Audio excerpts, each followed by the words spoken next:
പ്രധാനമന്ത്രി നരേന്ദ്രമോദിയുടെ സർട്ടിഫിക്കറ്റ് വിഷയം രാജ്യത്ത് ഇന്നും ചോദ്യചിഹ്നമായി അവശേഷിക്കുകയാണ്. ഇതിനിടയിലാണ് വിദ്യാഭ്യാസ രംഗത്ത് മോശമായ ഇടപെടലിലൂടെ ഈ രംഗം തകർക്കുവാൻ കേന്ദ്ര സർക്കാർ ശ്രമിക്കുന്നത്.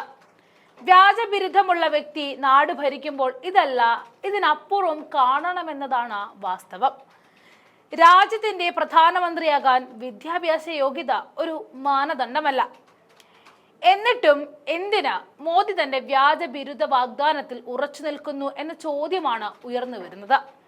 എന്നാൽ വ്യാജ ബിരുദം നിർമ്മിക്കുന്നതും കൈവശം വെക്കുന്നതും ഗുരുതരമായ ക്രിമിനൽ കുറ്റമാണെന്നിരിക്കവെയാണ് മോദിയുടെ സർട്ടിഫിക്കറ്റ് ആണെന്ന് പറഞ്ഞ് അമിത്ഷാ അടക്കമുള്ളവർ ചില കടലാസുകൾ പല വേദിയിലും ഉയർത്തി കാണിക്കുന്നത്. ഇന്ത്യൻ ശിക്ഷാ നിയമപ്രകാരം തടവും പിഴയും ഇത്തരം കുറ്റവാളികൾ അർഹിക്കുന്നുണ്ട്. പ്രധാനമന്ത്രി ആയാലും പ്രസിഡന്റ് ആയാലും ശിക്ഷാർഹരാണ്. അധികാരത്തിന്റെയും ഭരണ സ്വാധീനത്തിന്റെയും ബലത്തിൽ ഈ കുറ്റകൃത്യത്തിൽ നിന്നും രക്ഷപ്പെടാനും ജനങ്ങളെ തെറ്റിദ്ധരിപ്പിക്കാനും കഴിഞ്ഞേക്കാം. പഠിച്ച പരീക്ഷ എഴുതി ബിരുദം കരസ്ഥമാക്കിയവരോടും അത്തരം വിദ്യാഭ്യാസ രീതികളോടും ഇക്കൂട്ടർക്ക് വെറുപ്പും പുച്ഛവുമായിരിക്കും. ബോധപൂർവമോ അല്ലാതെയോ അവർ ഈ രീതികളെ തകർക്കുവാനും ദുർബലപ്പെടുത്തുവാനും ശ്രമിക്കുമെന്നത് ഉറപ്പാണ്. ഭാരതത്തിലെ ഉന്നത വിദ്യാഭ്യാസ രംഗത്ത് ഇപ്പോൾ സംഭവിച്ചുകൊണ്ടിരിക്കുന്നതും അത് തന്നെയാണ്. യൂണിയൻ സർക്കാർ കൊണ്ടുവരാൻ പോകുന്ന UGC റെഗുലേഷനുകൾ അതിന് ഉദാഹരണമാണ്.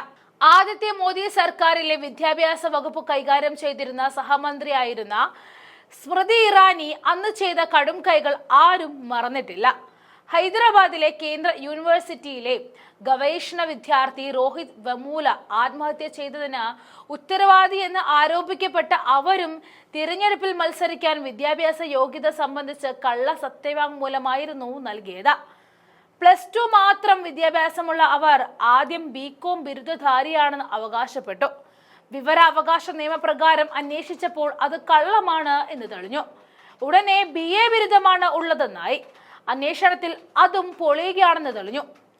വിദ്യാഭ്യാസ യോഗ്യതയെക്കുറിച്ച് കള്ളം പറഞ്ഞ ഒരു വ്യക്തിയെ ഉന്നത വിദ്യാഭ്യാസം ഉൾപ്പെടെ ഭാരതത്തിന്റെ വിദ്യാഭ്യാസ മേഖലയെ നിയന്ത്രിക്കാനുള്ള ചുമതല നൽകിയ പ്രധാനമന്ത്രി ശരിക്കും സമാന തൂവൽ പക്ഷിയായി എന്ന് തിരിച്ചറിയുകയായിരുന്നു. അർഹതയും യോഗ്യതയുമില്ലാത്ത ഒരാളെ വിദ്യാഭ്യാസ വകുപ്പ് ഏൽപ്പിച്ചതിന്റെ കെടുതികളാണ് വിദ്യാഭ്യാസ രംഗത്ത് ഇപ്പോഴും തുടർന്നുകൊണ്ടിരിക്കുന്നത്. സംഖ്യകൾക്ക് പോലും സഹിക്കാൻ കഴിയാത്ത വിധം വകുപ്പ് നാമാവശേഷമാക്കിയാണ് ഇപ്പോൾ സ്മൃതിയെ അവിടെ നിന്നും മാറ്റി വേറെ ഒരു വകുപ്പ് നൽകാൻ മോദി നിർബന്ധിതനാകുന്നതും നാം കാണാം. അതിന്റെ ബാക്കി പത്രമാണ് ഇന്നത്തെ UGC നിയമത്തിന്റെ വ്യാകുലതകൾ എന്നും കാണാം. 1956 പാർലമെന്റ് പാസാക്കിയ നിയമപ്രകാരം നിലവിൽ വന്ന UGC ഇല്ലാതാക്കി പകരം മോദി സർക്കാർ 2018 ജൂണിൽ കൊണ്ടുവന്ന higher education commission of India act അകാല ചരമം പ്രാപിച്ചതിൽ നിന്നും ഈ സർക്കാർ ഉന്നത വിദ്യാഭ്യാസ മേഖലയെ എത്ര അലക്ഷ്യമായിട്ടാണ് വീക്ഷിക്കുന്നത് എന്ന് വ്യക്തമാണ്. 2018 പ്രൊഫസർമാരുടെയും വൈസ് ചാൻസലർമാരുടെയും വിദ്യാഭ്യാസ യോഗ്യതയും നിയമന രീതിയും പരിഷ്കരിച്ച പുതിയ റെഗുലേഷൻ UGC പുറപ്പെടുവിച്ചത്.